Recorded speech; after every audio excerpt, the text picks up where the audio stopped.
Yeah, good afternoon and welcome to the second session of Track 4 on industrial decarbonization.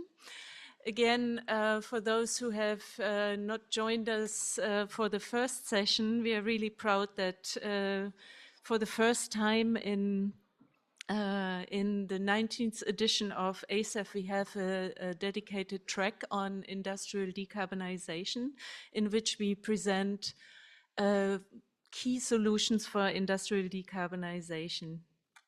So it's my great pleasure to welcome you to the second session on energy efficiency and renewable energy solutions for industrial decarbonization. Earlier this afternoon, you have heard some exciting news about projects and plans to deploy zero carbon green hydrogen fuels. But this session really comes to the foundation of industrial decarbonization. Renewable energy and energy efficiency as a mitigation strategy for industrial decarbonization is cost-effective, low risk, and prevent energy waste. The two really go together, and they are the foundation of the pyramid towards industrial decarbonization. I'm really pleased that in this session we have a crossover on track 1, track 2, and track 3, track 4. And naturally, of course, we have also had a great number of interest, and we have therefore have the pleasure to welcome some excellent speakers. And I'm delighted now to welcome to the stage my fellow panelist, Akifumi Ohashi, Chief Technology Officer and Board of Directors of SUSTEC. If you please join me at the stage. Then Karishma Gokal Welch from the National Renewable Energy Laboratory. Lin Nguyen, Director of Private Sector Engagement, USAID.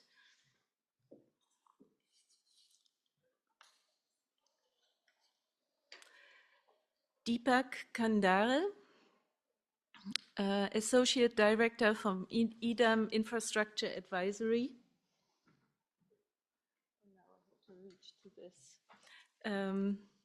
Kiram Anand from the Confederation of Indian Industries. And last but not least, we have Nada Jafania Zoharia from the Net Zero Research World Resource Institute, Net Zero Research Analyst. Thank you.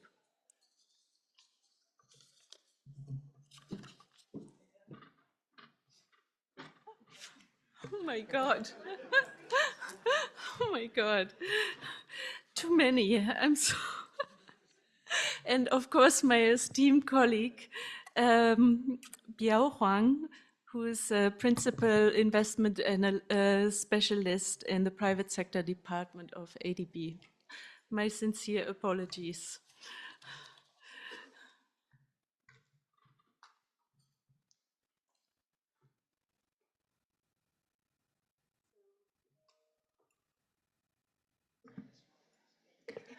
We will start with a presentation from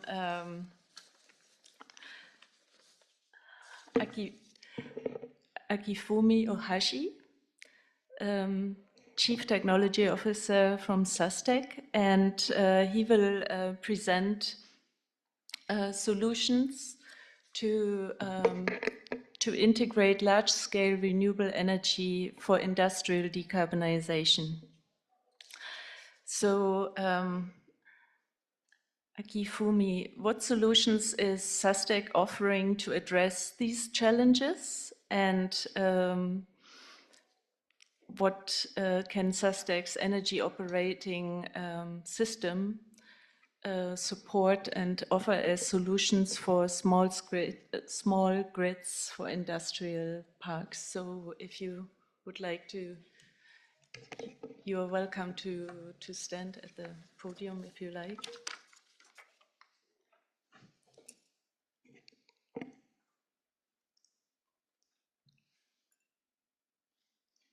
Okay.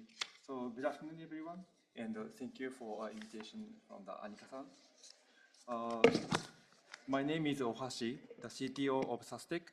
Sustec is a tech company established to accelerate the transition to a decarbonized society through the power of AI. And additionally, we have established a $1.0 billion investment fund for renewables, one of the largest in Asia. We have partnered with Vietnam Sun Group, a leading real estate developer. So today, I will introduce how we can leverage technology to achieve industrial decarbonization with insights from our current project in Vietnam. Sustec is a tech company having multiple AI systems, which is necessary for the society with the widespread adoption of renewable energies. For example, AI fault detection and power prediction system called ERIC-Link, Renewable Energy Management System, ERIC, GHG calculation and assessment platform, Carbonix. So these unique and cutting-edge technologies have been highly acclaimed, leading to partnership with major corporations, both domestically and internationally. And we are currently progressing on several joint projects with these industrial leaders. And also we have established the Renewable Energy Fund, as I mentioned before, $1 billion in asset under management. And this fund supports the development and investment in renewable energy power plants, not only in Japan, but also globally. So in the urban development project in Vietnam, we are considering allocating funds from this investment fund to support the development of renewable energies. So as you know, the key to widespread of renewable energies, as the share of renewables increases, challenges will be appealing for maintaining stable grid. If the share is around 0 to 5%, the sudden stoppage of power plants can cause severe damage in maintaining supply-demand balance.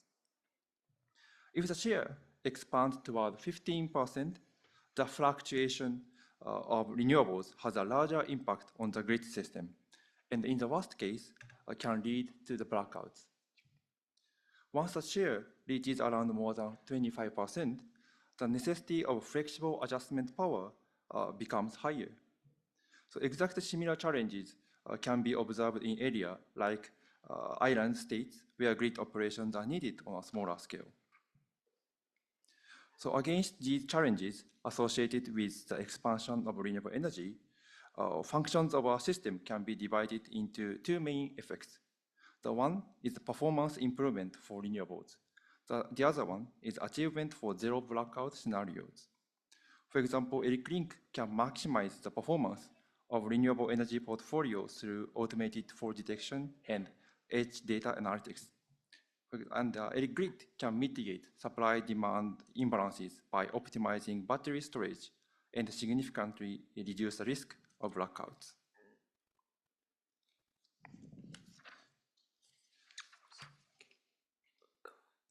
Okay.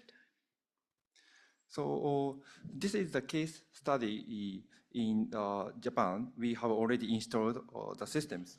We have installed solar panels over the rooftops of warehouses, stores, and offices. And the electricity produced is partially used on site, and while the surplus is distributed to other locations, and particularly those where panels cannot be installed due to building age or snow or other factors. Additionally, we aggregate electricity from other sites, such as wind power plant or large solar power plants. And by combining these energy sources with our precise supply and demand prediction system, as well as our advanced battery control system, we can establish and operate a virtual corporate grid structure for specific off-taker or regions. And this structure is scalable and so adaptable for both smaller and larger scales. However, we must comply with the regulations and laws in each country and region, so assistance from governments or international organizations would be highly appreciated. And currently, we have initialized a collaboration and joint project with our partner in Vietnam, Sun Group, a leading real estate developer. They are developing the estimated 150,000 hectares of the Van Phon economic zone in Vietnam. And we are planning to implement a virtual grid system structure in the region as well. So at the last, I will introduce the impact of the virtual corporate grid system. Currently, if we assume that renewable energy integration is at a very early stage, even with the proactive installation of rooftop solar panel systems without a robust energy management system, achieving more than 30% renewable energy integration rate would be challenging, very challenging. However, by utilizing our system, more than 80%, nearly 100% renewable energy ratio can be the optimal scenarios. This is not the hypothesis. It has been demonstrated in Japan together with the largest wholesaler company, which name is Nitori Company. And as you know, there are many steps we need to take towards CO2 reduction and achieving net zero society. However, in the part of electricity which has the most significant impact, advocating towards 100% renewable energy can bring about roughly 50% reduction can be achieved by reducing the emission from electricity. Thank you for listening. Thank you very much, Akifumi. Extremely impressive to increase from 30% to nearly 100%. Very high impact, and that goes very well together now with the next presentation from Karishma from the National Renewable Energy Lab, who has recently undertaken a study on industrial decarbonization challenges in the Asia and the Pacific region.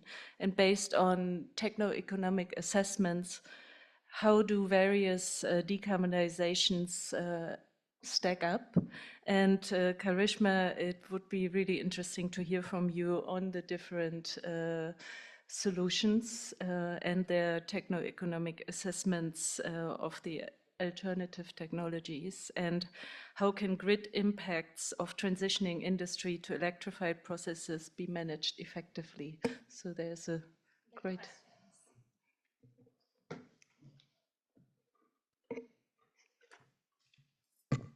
Thank you, Annika. It's a rare opportunity when I can actually look over the podium, so I'm glad these are not as tall as they usually are. So just very briefly, I'll do a quick introduction to the National Renewable Energy Lab. It is one of 17 US Department of Energy laboratories in the US. I'm based in Colorado, and I work for the National Renewable Energy Lab, or NREL, which has a unique mission to advance the science and engineering of renewable power technologies, sustainable transportation, energy efficiency, and then also provide the knowledge to integrate and optimize energy solutions and systems. So Annika, to your question, I'm gonna present one report that might be, oh, there we go, that might be particularly interesting. It's the decarbonization roadmap that we published a couple of years ago.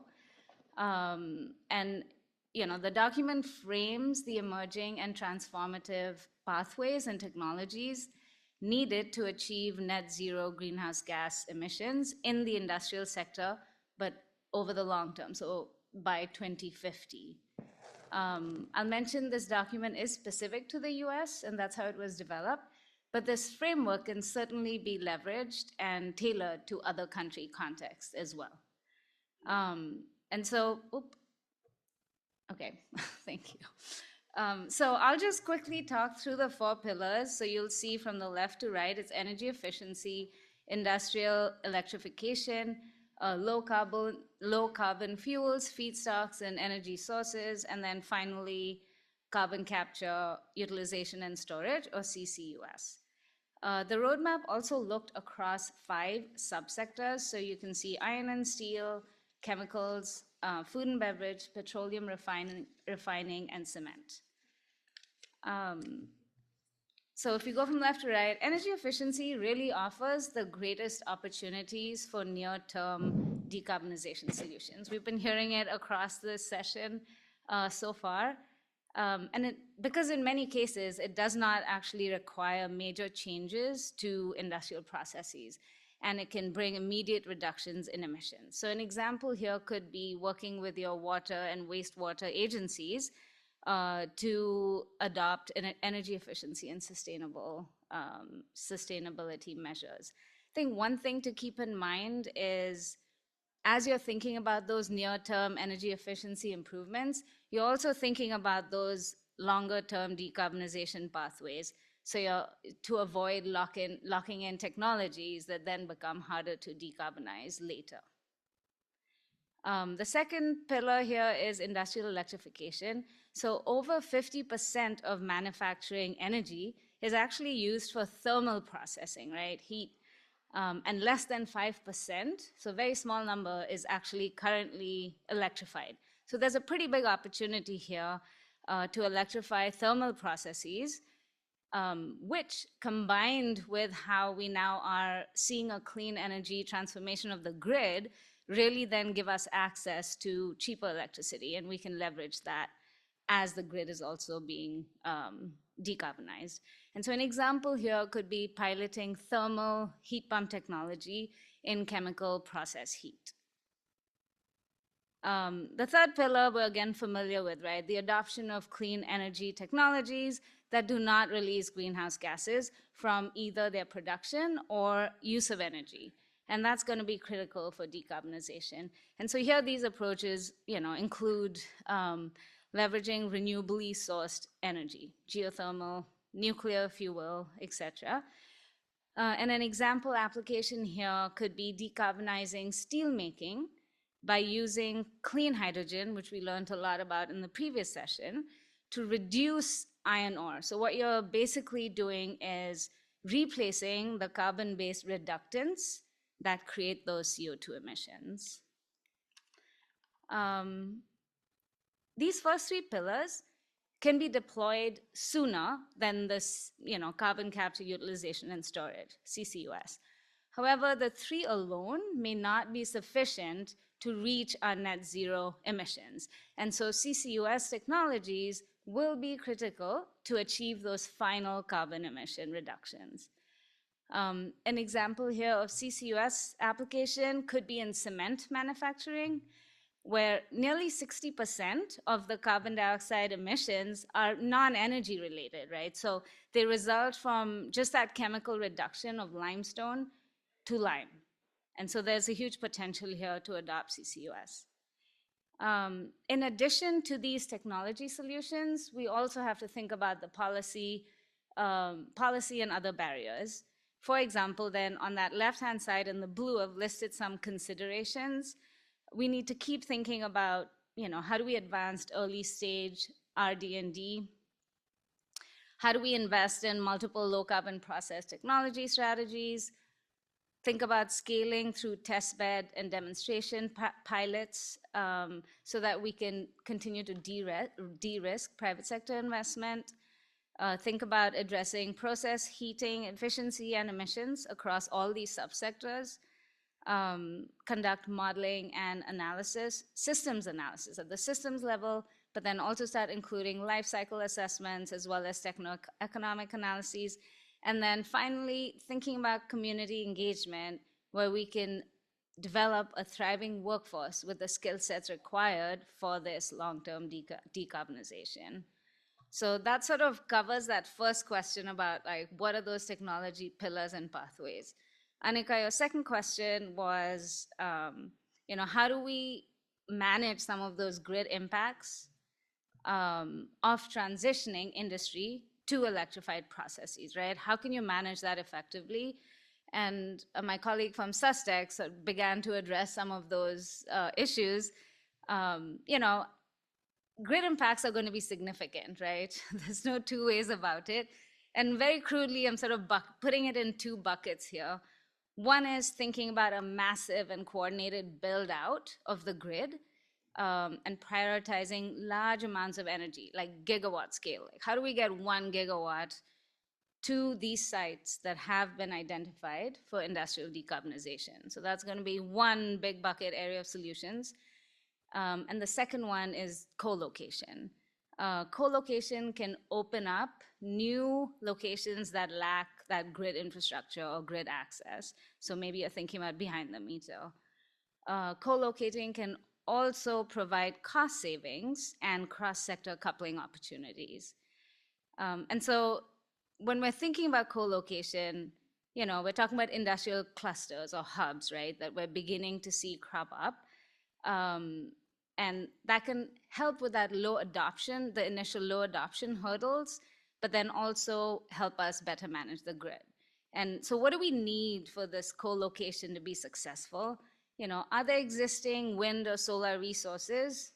Is there access to green electrons, basically? That's going to be a big one. Is there, like, what about storage? Is there low-cost hydrogen? Are there geologic features? Are there caverns where we can use, that we can use for storage? Is there easy access to raw materials? And then finally, is there access to railways or ports or that infrastructure we need, the existing infrastructure? So yeah, I'll stop there with my 2 slides and then look forward to the discussion. Thank you. Thank you very much, Karishma. And this was, again, a very comprehensive overview on the technical solutions for industrial decarbonization through energy efficiency and other low technology. And now we are coming to our third topic on technical solutions, fitting right into it and presenting actually a plan of the Vietnam government on industrial parks. And I invite Lynn for her presentation. Lynn is the director of private sector engagement from USAID, and USAID has done an analysis showing technical potential for self-consumption of through solar rooftop in Vietnam's industrial parks, and showing that the rooftops can absorb up to 38 gigawatt by 2030, and rooftop solar has become a key solution for low-carbon industrial parks. So, Lynn, I would like to invite you to share key messages from USAID analysis and how these industrial parks can be decarbonized in Vietnam. Yes. And afterwards, we'd really like to understand how the government can attract investments in the industrial parks. Thank you. Yeah, thank you, Annika. So I'm happy to be here on behalf of the USAID Vietnam Low Emission Energy Program 2 to sharing with you about the climate action in practice of the industrial park in Vietnam, and also the government action of the government to support and promote the decarbonization. So can I show my slide, please? Okay, so here I just like to give a little bit context about Vietnam. So in Vietnam, by end of 2022, we have more than 400 industrial parks. Okay, we have more than 400 industrial parks and export processing zone in Vietnam, in which around 70% are put in operation, and with the occupancy rate of 60%. These are more than 400 industrial parks currently attracting a foreign direct investment of around $12 billion US. And US dollar and is accounting for about 80 to 90% of the foreign investment project of the manufacturing sector. So in terms of the development model, currently the industrial park in Vietnam currently developed in multi-industrial or multi-sectors in one industrial park without the specific industry by each industrial park. And they also currently not yet designed to develop the technical infrastructures and operate in the orientation of symbiosis or circle economy. This is a snapshot about the plan for development into for next 7 years. So Vietnam have the plan to target to increase around more than 60% of the land for industrial park, which can reach to more than 210,000 hectares for planning for industrial park. And the region of Southeast Asia and Red River Delta is the two largest industrial region in Vietnam. So given a very significant amount of industrial park, beyond our statistic about the energy consumption, so by end of 2023, the use of electricity for industrial sector accounting for 51% of the total energy consumption of Vietnam. And throughout the survey, according to our survey, the total energy electricity used in industrial park in a year also spend a huge amount. It's around 260,000 megawatt hour per year. So we can see that this is very huge load demand for the energy of the industrial park in Vietnam. So that's why the promotion of the using of renewable energy and energy efficiency will be the very crucial, very important to have Vietnam to achieve the sustainable growth and decarbonization. Throughout the discussion and survey with all the industrial park in Vietnam, we can see that the motivation for the industrial park owner to implement the procurement renewable energy is from the tenants. And among of our survey industrial park, 20% they receive the need from the tenant for using the procurement of the renewable energy. And they also develop their own, they're very active in developing their own strategy for procurement of renewable energy. And currently in Vietnam, we have 3 feasible options for them to procure the renewable energy. That's including the direct power purchase agreement and purchasing the IRES, and also from the development of self-consumption rooftop solar. So this is very good in that even the need from the tenants is 20%, but our survey showing that more than 44% of the industrial park owner, they have said they plan to develop the rooftop solar to meet the demand for increasing from the tenants. And besides the survey of the collecting the statistic about the need of the industrial park, we also doing the study to assess the potential, the technical potential for install of the captive rooftop solar in Vietnam. So it can be seen that, as Ms. Anika mentioned, that the result from our survey showing that the potential for install of self-consumption rooftop solar in Vietnam is 38 gigawatt, with the potential generation of energy is 46,000 gigawatt hour. So we do this technical potential based on the assumption on the industrial park occupancy rate and also the penetration of the rooftop solar in Vietnam. So because in Vietnam is also, when we do this technical potential estimation, we also take into account the different, many quite factors, both including the possibilities of the sources on the energy, the potential demand, and also the current status of rooftop solar penetration in Vietnam. And we do it estimation province by province.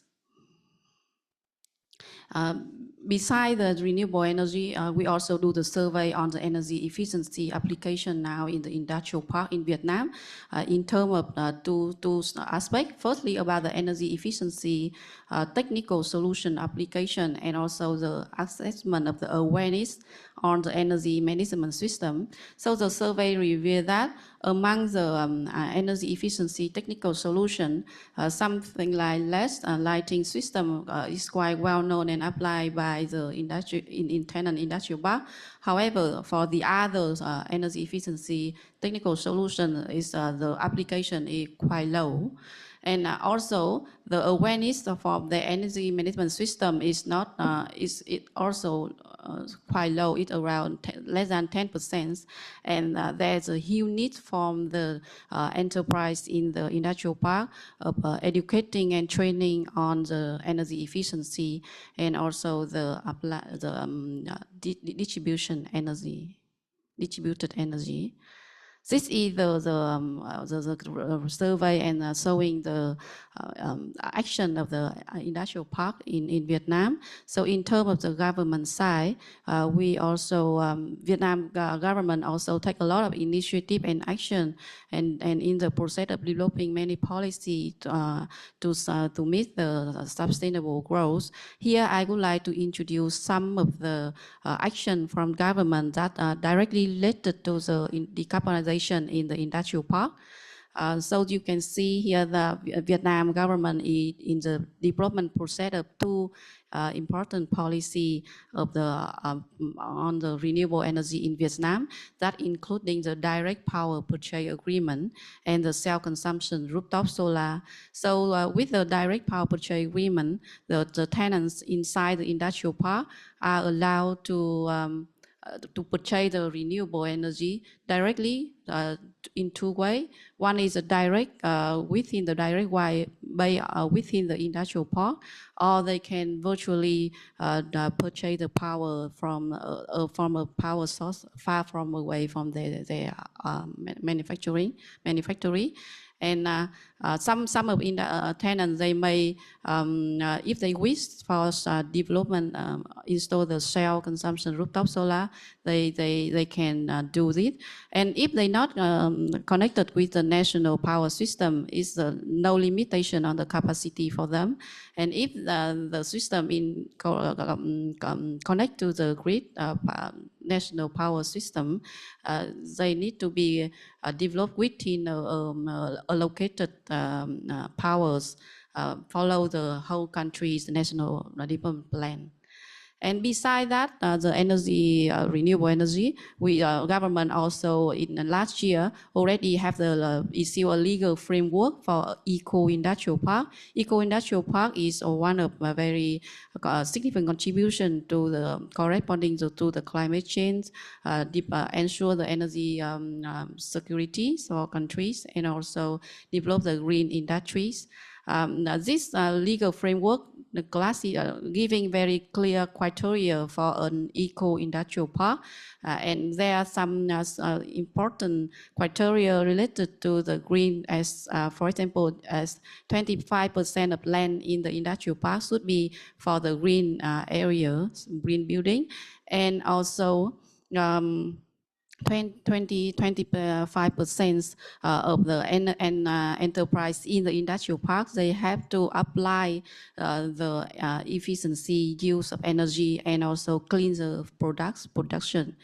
And the last thing I would like to share is about the Vietnam also have the Vietnam National Energy Efficiency Programs. This is to support for the energy efficiency industrial park among many objectives to reduce the power loss to saving the energy, there are also specific objective for the industrial park.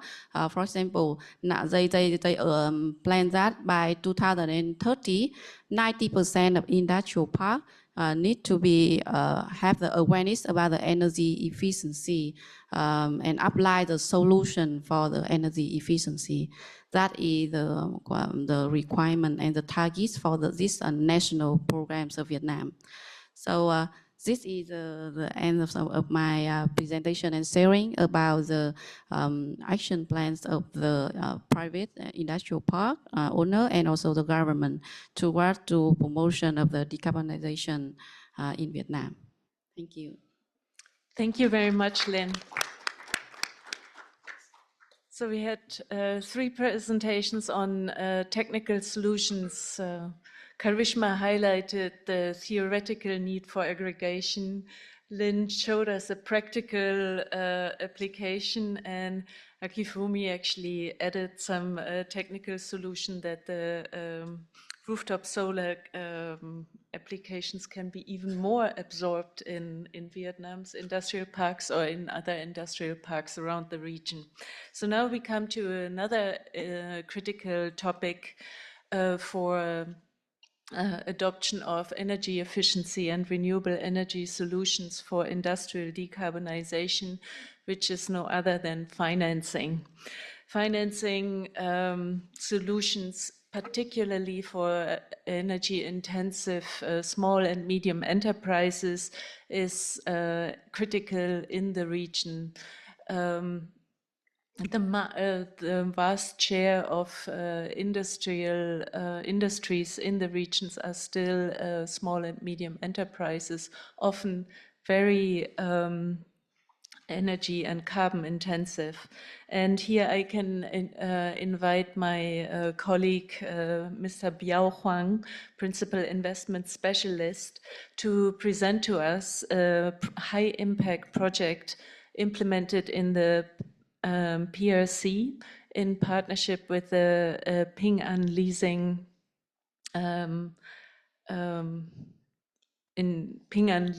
sorry.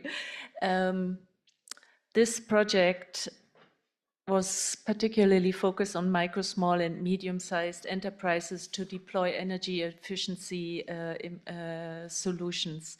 Biao is presenting to us key financial innovations in this project and how they helped to improve important access to capital for these SMEs and raising awareness to deploy energy efficiency solutions. Also, Biao will highlight how this project can be replicated in other low and middle income countries in the region. Over to you. Thanks for the introduction, Annika, and good afternoon, ladies and gentlemen. And I'm very pleased to be here to present a recent project that I've worked with financial leasing companies in the PRC. As Annika mentioned, that I'm from ADB's private sector financial institution division, so I'm a finance specialist, and actually I'm not an energy specialist, so probably an odd one out in this forum. But then again, as Annika mentioned, that finance is critical for achieving decarbonization, in industrial decarbonization, especially for small and medium-sized enterprises. So I'm really glad to be here to share my experience. And just how to next, please. Okay, thank you. And we all know that in MSMEs, they represent a majority of the enterprise in I would say almost all countries, and even in the PRC,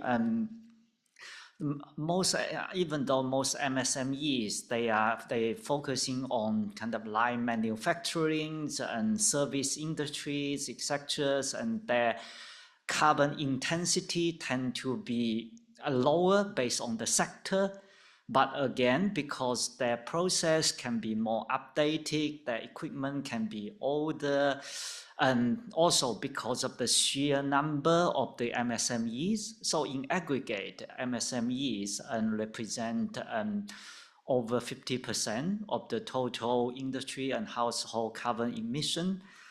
And they have also faced greater access to finance problem because they have weaker credit profiles and they are perceived as have higher credit risk. And most of them, they also lack collateral, acceptable collateral for commercial bank, for a commercial bank finance. And then also for financial institutions, again, providing energy efficiency for MSMEs, they also facing this practical difficulty of monitoring the energy savings and calculating the CO2 emission reduction. And again, this is a very important topic for more and more financial institutions.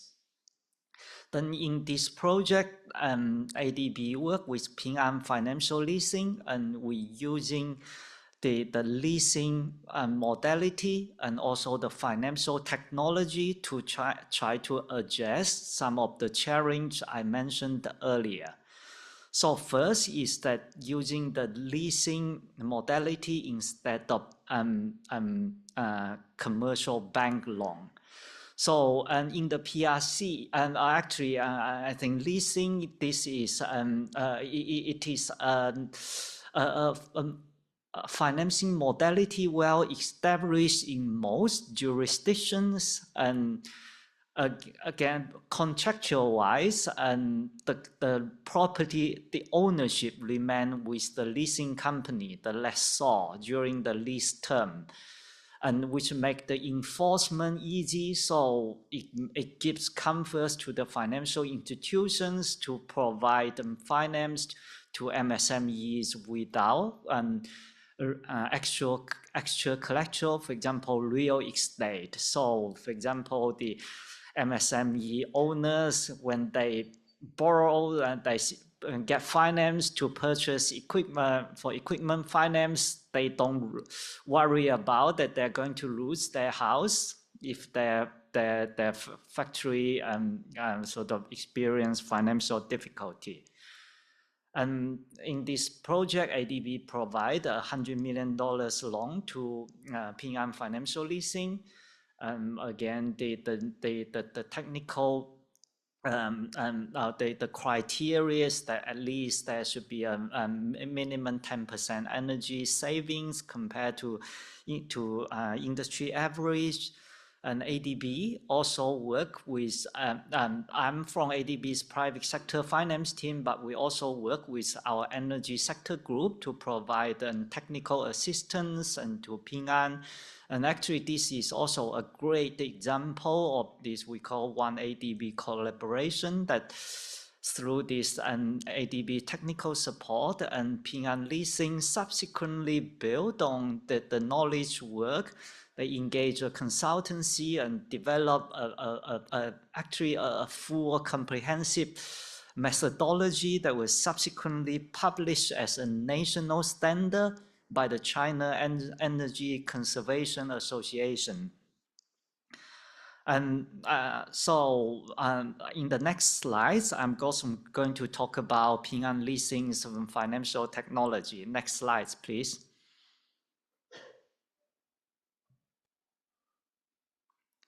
Next slide.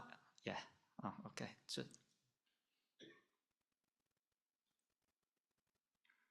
okay. Yeah. So for Ping An, again, the challenge for providing finance and doing risk assessment on a large number of MSMEs, that again the cost is quite costly to do so. So Ping An's the Ping An Leasing improve efficiency by moving the entire credit underwriting process online. So they have these 4 and mobile applications, and there's also with the big data stored in the cloud, handling vendors, handling leasing customers, handle the leasing officers, and including credit officers. And finally, there's also the company has also developed and implement this little monitoring device called EquipBand, which is actually similar to some of the sort of the wristband, smart wristband that many people use to monitor heart rate and monitor and people's and health metric. So by attaching this low-cost device to the lease equipment, then they can provide real-time monitoring of the equipment's operating data and upload such data to the cloud. And the cloud and then the SME factory the SME owners and or the managers through their mobile app can then see through the real-time operating data of those equipment and through the app. And again, by aggregating all the data collecting from and those equipment attached to hundreds of thousands of equipment across the country, Ping An Leasing is able to also to conduct a multi-dimensional analysis of the industries, the different regions, and this actually proved quite useful during the COVID pandemic. Then again, there was rounds of lockdowns and also this suspension of the manufacturing operations. So actually during this period, Ping An calculated this manufacturing MSME capacity utilization index, and you can see that the graph based on on the right, it says and there's an overall index and distributions, utilization rate by province, by sectors, different manufacturing subsectors, etc. And the plan, the plan is that again to develop a so-called a carbon forest. So using the energy consumption data from collected from the equipment, also to calculate the CO2 emission saving, and in the long term can develop an MSMEs and carbon trading system as well to provide technical support. And finally, how are we going to replicate this in other DMCs? Because it seems that all the technology seems quite advanced, but actually it is not really that sort of so far away. Actually, now in most our ADBs, our developing member countries, and this kind of financial technology is already widely used in consumer finance. And again, it would be good to see the application and similar application be adopted for MSME finance, for example, in this big data analytic for credit assessment to analyzing the credit risk of the MSMEs and make the credit decision, and using online operating efficient data platform to increase operating efficiency, and then again using this low EquipBand style monitoring device. Actually, according to the company, it's not expensive. It's only the cost is about probably less than $200 per piece. And so finally, what the role of MDBs such as ADB can play, and again we can support the developing the supporting legal regulatory framework, technical assistance for standard setting, private sector providing private sector finance, including co-financing and the knowledge sharing, such as this and my participation at this forum. Thank you very much. Thank you, Biao.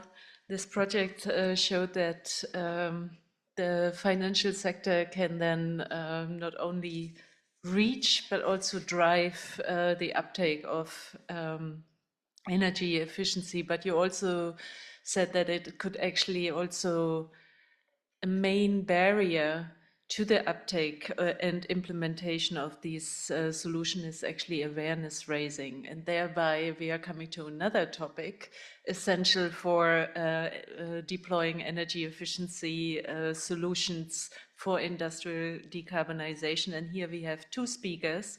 The first is Mr. Deepak Kandare, Associate Director from EDAM Infrastructure Advisory Private Limited in India, who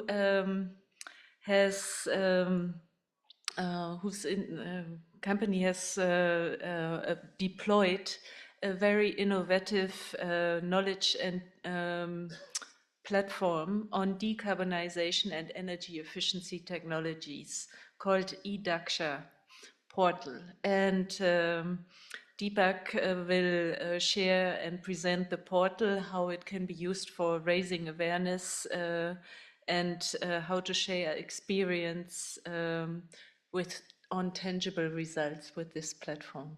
So Deepak, over to you, please. And please stick to your time. Thank you. Thank you. Good afternoon, everyone. My name is Deepak Khandare. I am representing EDAM. So I am going to present how any digital platform can be helpful in decarbonization journey. So specifically, we work with in India on the Aspire program, where the energy in India, the Perform, Achieve and Trade scheme is there. So under which energy intensive industries are notified to give and given the target, and how that industries can be helped through this digital platform.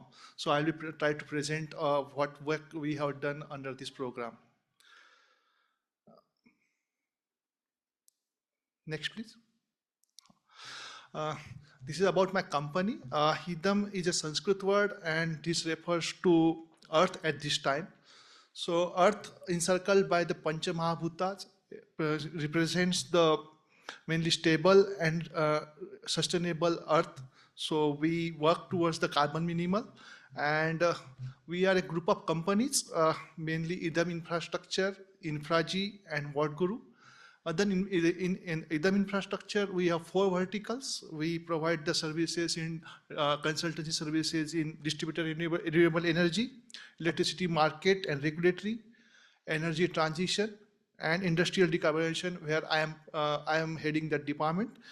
And especially in industrial decarbonization, we help the industries in decarbonizing, assessment of decarbonization technologies, various technologies. Then we also assist the government, state government, central government in preparation of sectorial roadmap. Right now we are developing roadmap for aluminum sector. We also help to industries in sector, mainly science-based, to develop the science-based target. And we assist industries to carry out the energy audit and knowing the carbon footprints, baseline for them, as well as how to mitigate the carbons in their industry. We not stop there. We also assist the industries to implement those suggestions which are come out from maybe from the roadmap or maybe from the audits. So we help them to implement those. Industry generally, at global level, industry consumes more than 30% of the energy GHG emissions. And there are 4 levers, as already earlier speaker has talked about it. So there are 4 levers. So that's why industry is a very plays an important role in decarbonization in any country. But while going for the decarbonization, there are challenges faced by the industries. There are multiple challenges. Few are noted here, maybe outdated technologies, then high dependence on the fossil fuel, as well as limited access to the green finance. So to address those challenges under the FCDO program, it is a program between British government and the government of India called Aspire program. We have developed this digital platform to assist the industry to have a common platform so that the industry can get one-stop solution with all those, maybe having all those information available at one place.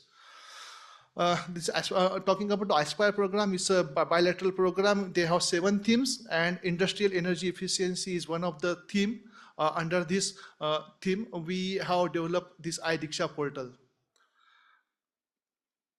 This is the iDiksha portal. You can visit this portal by www.idiksha.in, wherein the objective of this iDiksha portal was that to develop a one-stop solution for all the industries which are covered under the PAD, or other industries, also cross-sector industries.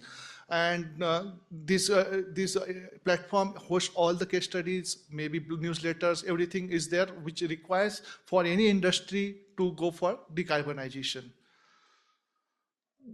Right now, we have covered 10 sectors from aluminium to tire, mainly hard to abate, as well as the other energy intensive sectors.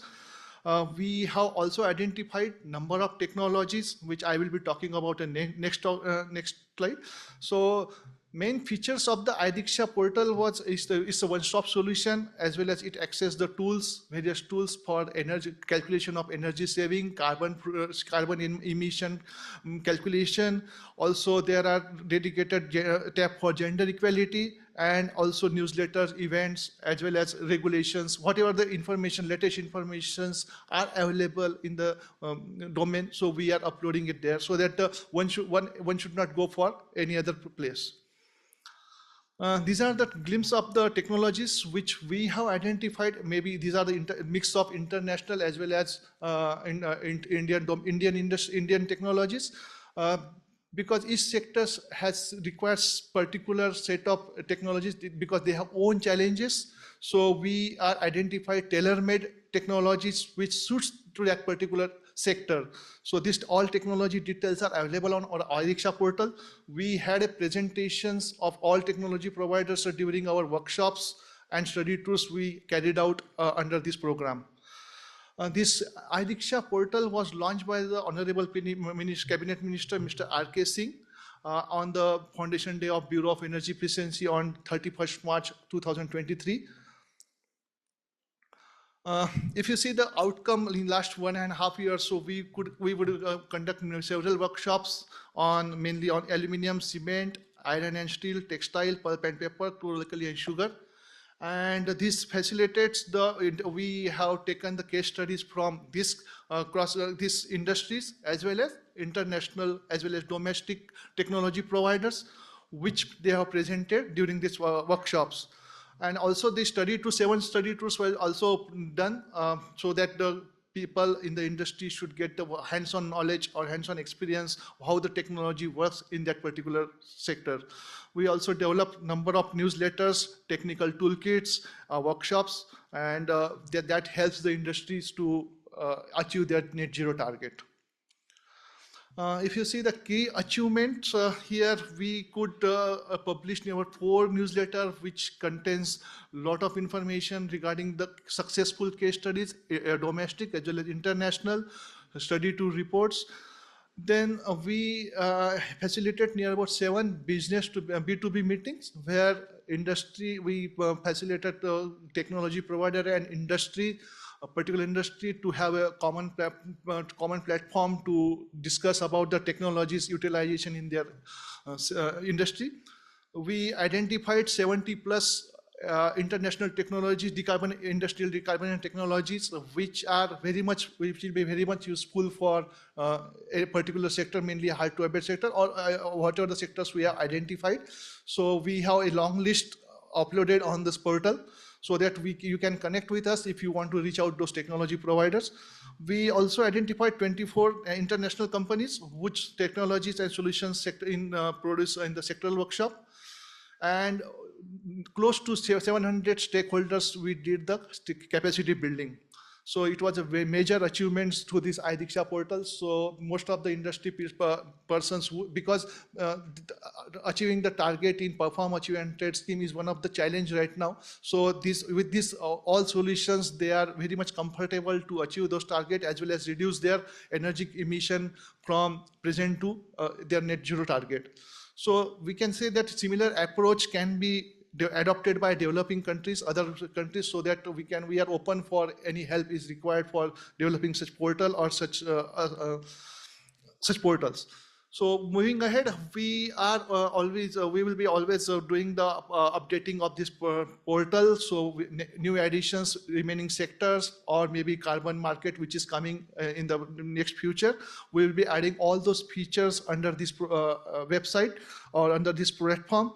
Also, technology information on mainly renewable energy, RPO compliance, which is compliance for under the Energy Conservation Act in India. So we'll be also linking all these things to this particular website. So with this, I stop here. Thank you so much. If you want to collect or collaborate something, we are open here, so we can collaborate and we take us the journey towards sustainable. Thank you so much. Thank you very much. I think very impressive results and efforts on sharing knowledge and raising awareness on industrial decarbonization efforts. Now we have a second presentation on how stakeholders can work together to raise awareness and accelerate uptake of energy efficiency and renewable energy solutions. Focus is here SMEs. And Kiran Anand, who is the Deputy Executive Director of the Confederation of Indian Industries, will present how mapping of technologies specific to the sectors and inclusion of technology suppliers as well as financial institutions could help to accelerate the uptake of such solutions in SMEs in the country and demonstrate also the impact of this approach. Thank you. Thanks, Anika, and good afternoon, everyone. Okay, while the slide comes up, I come from the Confederation of Indian Industry, an industry association in India, but has a center of excellence which works in the areas of energy efficiency, environment, green buildings, climate change, and decarbonization. So that's broadly my introduction from where I come from. Team, can I get the slides up? Okay, all right. So, I mean, while that talks about what we do, but one of the things that we are proud about is we operate out of a net zero building for the last 6 years. We generate about 15 to 25% on an annual basis more energy than what we consume out of this building. So that has been something which has been quite unique for us operating out of this facility. A quick introduction in terms of what we do at this center. Green buildings are the most happening thing in the country right now, and the Indian Green Building Council, which CII manages, has under its belt nearly about 12 billion square feet of registered green building footprint, nearly about 12,000 projects going green. We also have a couple of very interesting rating programs specifically for India. While green buildings are present all over, and CII is also a part of the World Green Building Council.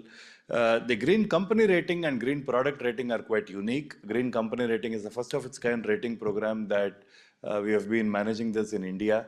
It is basically to answer a question for an industrial facility: how green are you? So it looks at all aspects of green, be it in terms of efficiency, energy, or renewables, or carbon, or waste management, water management, their material conservation and efficiency, product stewardship, looks at all of it, and has had a very significant interest in India, particularly with more than about 1,000 companies in India having taken up this Green Company Rating program. The next one, which is picking up quite a lot, is in terms of the eco-labeling of products. CII manages one of the largest eco-labeling programs in the country with more than about 10,000 products already certified by the eco-label, and it's growing pretty fast. So I'll speak a bit about the energy efficiency and the decarbonization work, more relevant for this topic, but also one other aspect that we've been working quite with a lot of interest has been with the clean tech startups. We find a large number of clean tech startups coming up. And matchmaking the clean tech startups with the industry end users is something that we do. Basically, providing a business acceleration services, talking about what the industries want and how the startups could actually speak the language of the industry. More often than not, the startups are so focused on their technology, on their offering, that they miss out on what industry wants. So this is another part of the work that we do. Particularly on decarbonization, there's quite a bit of work happening in India. Most of the states today are looking at developing their own energy efficiency roadmaps. We have the opportunity of working with nearly about half of the states in the country, consuming more than 60% of the energy in the country, in terms of developing their energy efficiency and decarbonization roadmaps. A large number of innovations, a large number of work that we do, both in terms of buildings and with industry on the decarbonization. And more importantly, specific to the topic of discussion today, we work quite a lot with the small and medium enterprises, particularly in terms of their energy efficiency and renewable energy integration. Right now, we are working with another program of more than about 300 companies this year, but I'm here to speak about another program that we concluded just last year, where we had the opportunity of working with more than about or nearly about 800 companies in the country across a few sectors. Particularly, the work that we do is primarily around sectors because we find it easier to look at uptake, easier in terms of dissemination, and easier in terms of getting the technology providers together. So last year we looked at 3 of the sectors: ceramics, dairy, and foundry. Worked with almost about 60-70% of the country in terms of the geographic spread of where these SMEs were from. A large number of units were involved. An investment of close to about or over $10 million was conducted in just about a year. And all this money came from SMEs themselves. None of this was borrowed money, which basically means that SMEs are willing to invest if they're able to find the right opportunities that they think is viable for them. So this again something which was one quick learning for us. While we did have a large number of banks keen to pursue partner in this program, keen to extend support, but as long as the technologies were viable and the industry found value in them, they were able to put in their own money. And this is probably our first learning from this. It was a large amount of money to put in from small companies, but they were able to put in as long as they saw value in it. One of the things that worked very well was aggregation.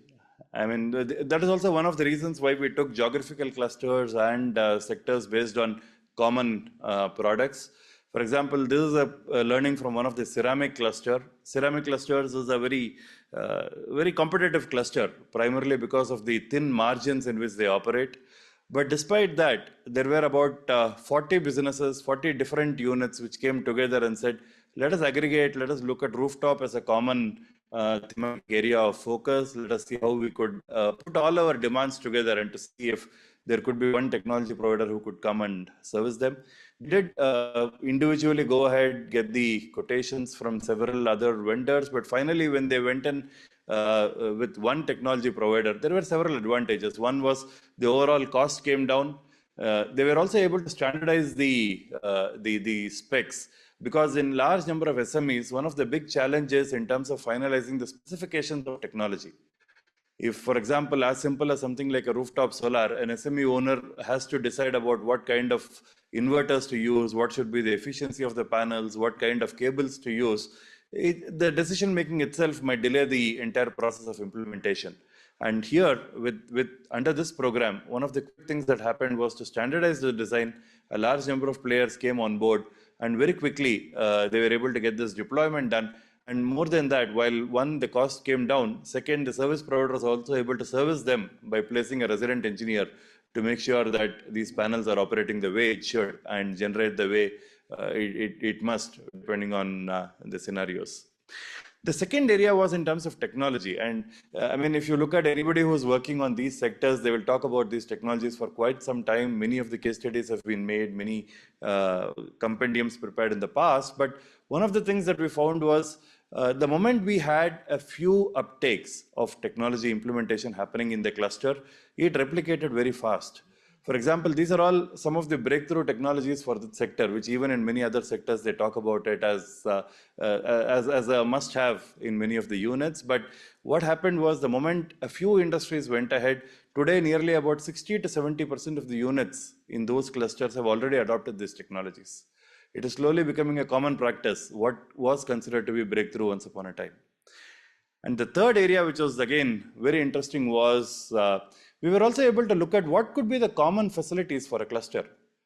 There are some of these services which are required by small and medium enterprises, which individually they cannot have, but collectively, if they are able to look at putting a facility together, that could benefit all the units in that cluster.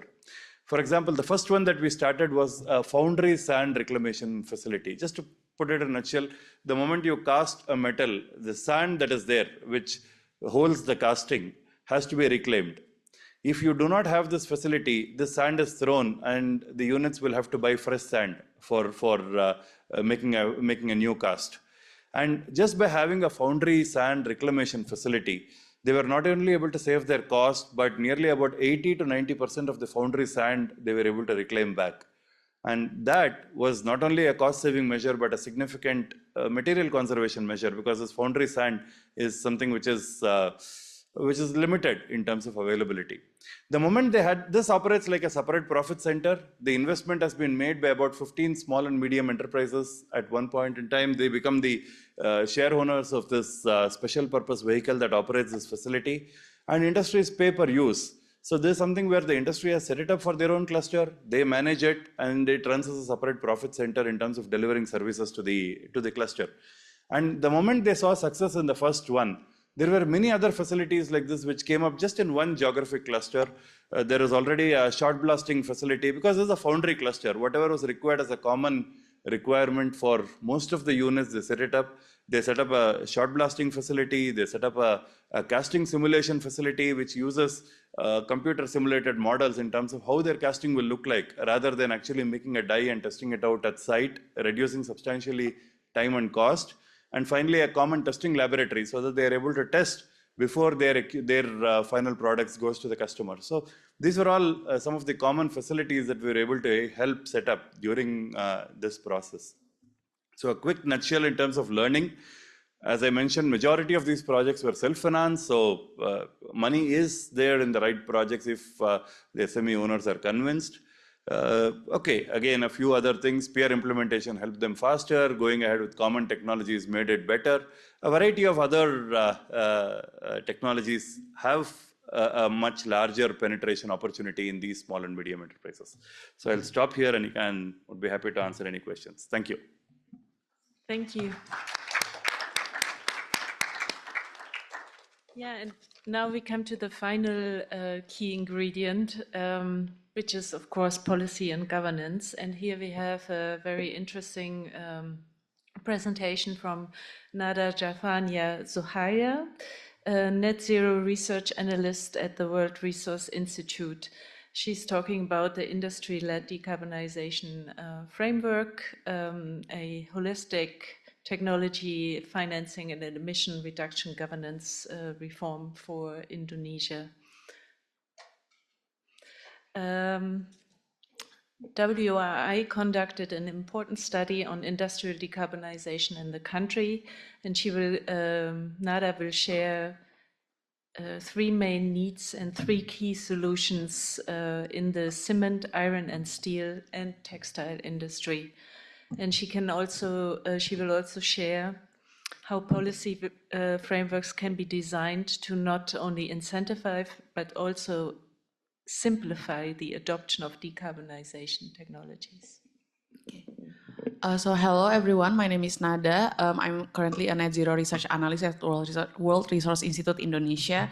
And today I'll be representing our team's work regarding an ongoing research about the progress, challenges, and also needs of industrial decarbonization in four industrial sector, which is the apparel and footwear, food and beverages, cement, and also iron and steel industry sector. We conduct this study by sampling the companies which are included in two most prestigious industry-led platform for net zero in Indonesia, which is the Indonesia's Chamber of Commerce Net Zero Hub, or we call it KADI Net Zero Hub, and also the Clean Energy Investment Accelerator. As this is still an ongoing research, please, we advise you to only cite when the final paper is published. Thank you. Okay, next slide, please. So to answer Annika's question, the first one is, what are the main needs and also key solution in the 4 industrial sector? We must understand first about the context of each sector. Okay. So if you see here, the apparel, footwear, food, beverages, cement, and iron and steel industry, they have a quite different but quite pattern emission and energy profile. For the emission profile, the apparel and footwear and also the food and beverages sector have massive scope 3 emission due to its extensive supply chain. While for the cement and iron and steel, they have massive scope 1 and 2 emission due to intensive activity in its own production processes. That's for the profile of their emission. While the profile for their energy, the apparel and footwear and also the food and beverages uses more electricity than heat, meaning green power is more preferred for this kind of industries, while cement and iron and steel uses more heat than electricity. So in order for us to better understand their progress, we try to map out their industrial decarbonization journey in 5 major steps. The first one is GHG accounting, then target setting, strategy making, strategy implementation, and in the end, disclosure. The net zero target setting, strategy making, and strategy implementation that we refer here refers to the science-based targets definition of one.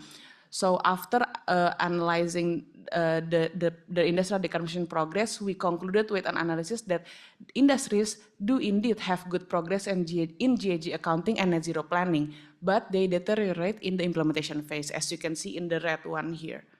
So they have good progress in GHG accounting, target setting, and strategy making, but in strategy implementation, they face numerous challenges, making the progress not sufficient enough.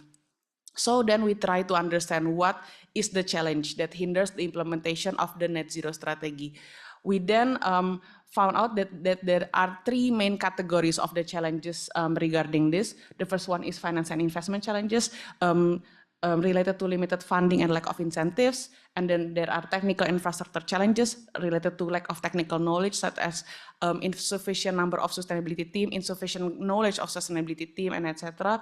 Supply chain complexity, and also LCT, low carbon technology unavailability. And in the end, there are challenges that is related to emission reduction governance, which is challenges regarding to business competitiveness uncertainty, lack of buy-in from the internal stakeholders, and in the end, limited government push. The business competitiveness uncertainty is included here because it is believed that government can play a big role in ensuring that the low carbon product or green product that the industry is created can have a level playing field, hence giving the industries a certainty towards profitability. So after analyzing this, there are 3 main biggest challenges for industries in general in implementing the net zero strategy. The first one that is also echoed by many is limited funding. 45% of surveyed industry said this. The second one is lack of technical knowledge, and the third one is supply chain complexity. But what about the sector-specific challenges? Regarding the sector-specific challenges, apparel and footwear industries mostly said that it has challenge in limited funding. And this is actually really makes sense because apparel and footwear is a low margin industry. So transformation towards net zero is perceived as too big of investment for them. The second one for cement, they said that competitiveness uncertainty is one of the biggest challenge for them. So as you, in Indonesia, our state-owned enterprise cement company can already create a good low carbon product cement, a green cement. But the problem is the demand is bigger than the supply is bigger than the demand. When the SOA cement company tried to create green cement, by initiating reduction of clinker composition and etc., the buyers perceive it as something that is not safe, that is not secure. Because why? Because there is no national product standard that legitimates that changes. So even though they already created a green cement, no one wants to really buy it. That's why competitiveness uncertainty is really a big problem for cement industries. Yeah, that's one. And the third one is for food and beverages industries. They have challenges in terms of lacking in technical knowledge. Actually, when we try to analyze what are the technical knowledge or what are the technological or practical changes required for their processes, it's not that complex. But the problem is most of the human resource in these industries are low-skilled workers, so they don't have the skill to operationalize those practices or those technologies. And the fourth one, the iron and steel, they have in the iron and steel industry, they have challenges in technical knowledge also. But actually, iron and steel companies in Indonesia is categorized as one of the more advanced company regarding to decarbonization, as they have already implemented major advanced technology such as electric arc furnace and etc. But they still have this insecurity about feeling that they lack in technical knowledge because of what? Because they are very exposed to the changes, the ever-evolving changes of the trade-related policies, the climate-related trade policies such as CBAM, etc. Iron and steel is one of the top 5 export product of Indonesia. So because they can see the gap between what is required by the international global markets and what the Indonesia standards provides, they then feel that like our policies can meet the expectation and requirement that is needed by the global market. So they think that they have those challenges. So after understanding that the main challenges is basically on the finance and investment, also technical infrastructure, we then try to deep dive about the solution preferences for the financial solution and also the technical solution. For the financial solution, most industries thinks that climate finance remains untouchable because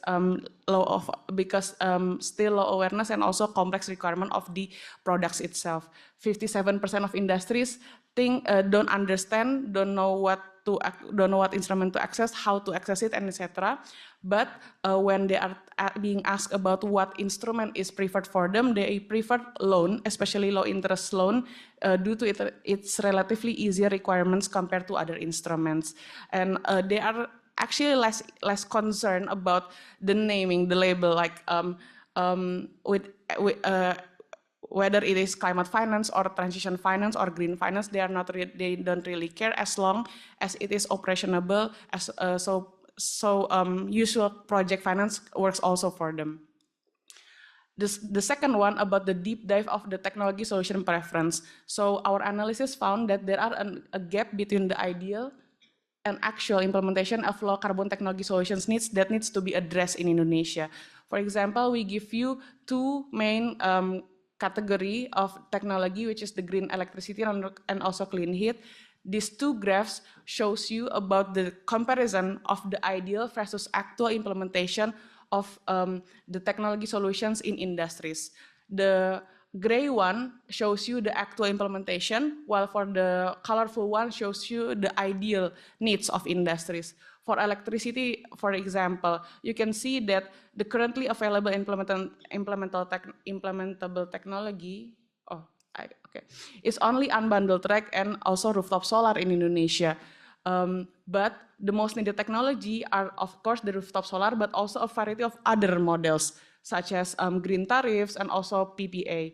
Issues surrounding the current green electricity solutions are such as, first, there are capacity limitation for RTS generation in Indonesia. There is a limitation, and then also there is threat of RSC double counting, and also there are questions about the additionality of the unbundled track.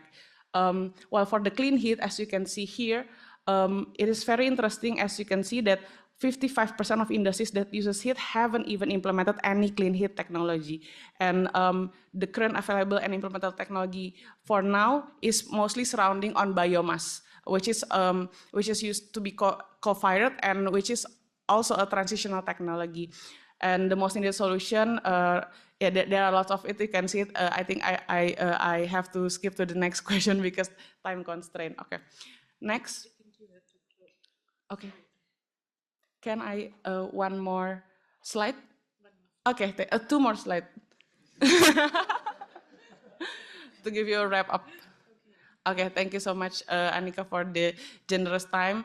So how can policy frameworks be designed then to enable a supportive ecosystem for the adoption of those decarbonization technologies? Here we formulate a framework to guide the government towards building Indonesia's net zero ecosystem for decarbonization based on industry's perspective. We create an industry-led decarbonization framework which have 3 phases and also 3 aspects. Having 3 phases is really important for us as there are discrepancies between advanced and not advanced industries, multinational and national industries, so it gives their time to recalibrate. And the aspects covered are technology and infrastructure, finance and investment, and also emission reduction governance. And here is how the framework looks like. For the technology and infrastructure aspect, we have 3 sub-aspects, which are clean heat, green electricity, and also other technologies. We then try to specify how and what to prioritize in those 3 sub-aspects in each of the phases. The second one, the finance and investment, we have 2 sub-aspects. The 2 sub-aspects are market-based instrument and mechanism, and also non-market-based instrument mechanism. We try to create the instruments first, the finance instrument first in the first phase. In the second phase, we try to optimize government subsidy, while in the third phase, we try to decrease subsidy and optimize market-based mechanism. While for the third aspects, which is the emission reduction governance, we have 4 sub-aspects, which are organization level decarbonization standard, and then product level decarbonization standard, national decarbonization data, and in the end, an NRV platform, which is also approached in a phase-based manner. Thank you so much, Anika. Thank you so much, everyone. Thank you, and thank you also to the audience to listen attentively through 7 very interesting, but of course 7 presentations hard to digest. But we still have a few minutes for some question. Okay, we have 2 questions. First, the 2 gentlemen, and then E.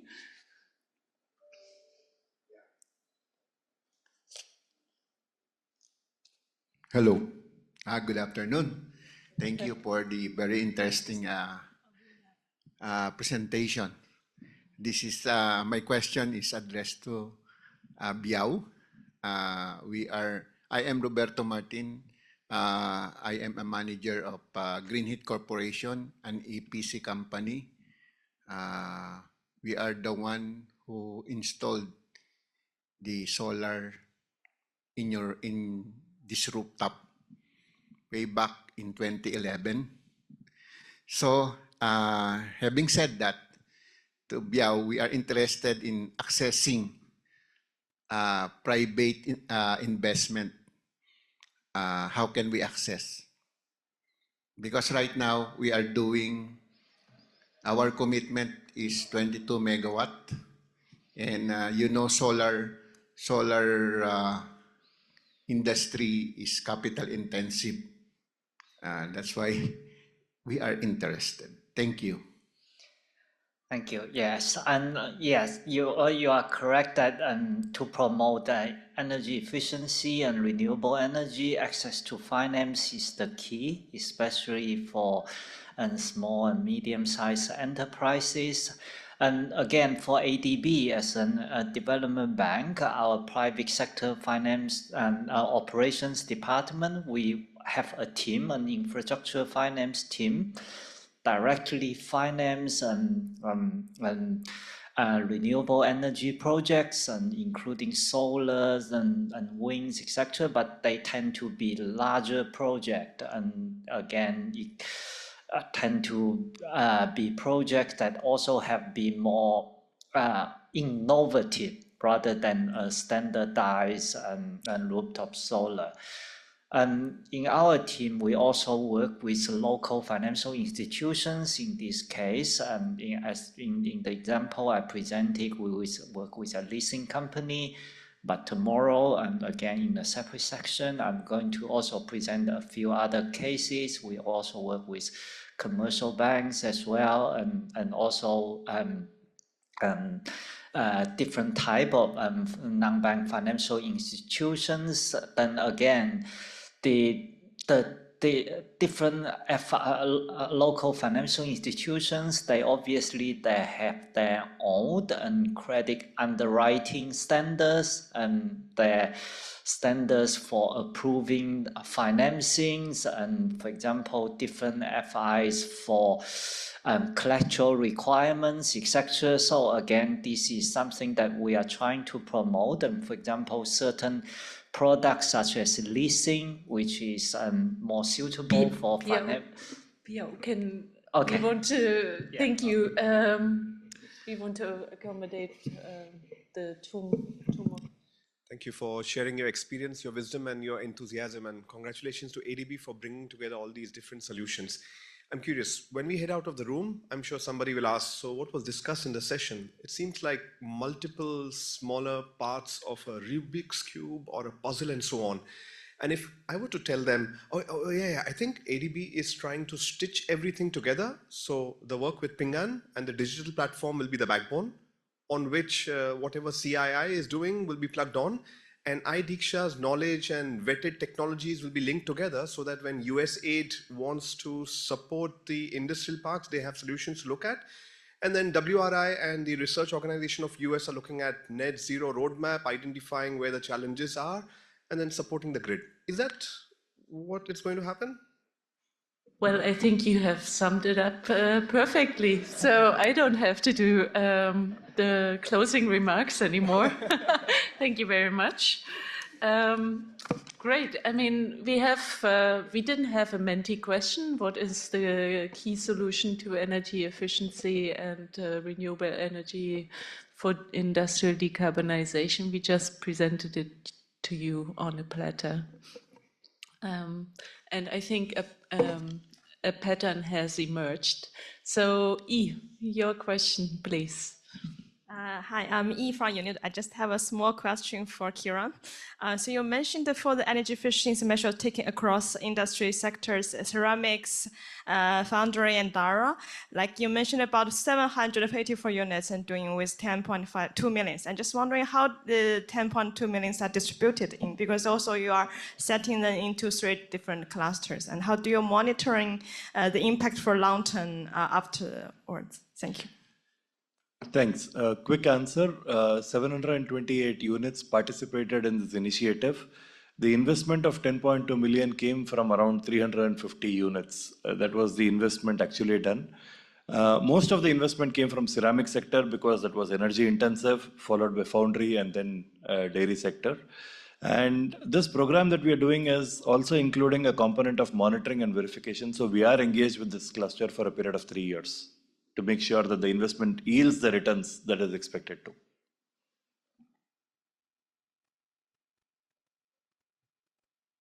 Okay, so nonetheless, even though we already had a closing remark, I just say that thank you very much to the 7 presenters. I think you have all presented different aspects of accelerating the uptake of renewable energy solutions and deploying energy efficiency in industries. And I think some lessons learned. Geographic aggregation is important. Advanced technology solutions for the absorption of large-scale renewables. Clustering and platforms for technology solutions, awareness raising, and financial institutions and stakeholders have to work together to join together to accelerate the solutions. And financial institutions are no longer just capital providers, but information aggregators and supporting the deployment of technical solutions. So now I only have to say that you're all warmly welcome and invited to a reception at 6 p.m. hosted by the Asia Clean Energy Forum. So thank you very much, and I hope to see you on Thursday for our third and fourth session on industrial decarbonization, CCUS, and advanced digital solution for industrial decarbonization. Thank you.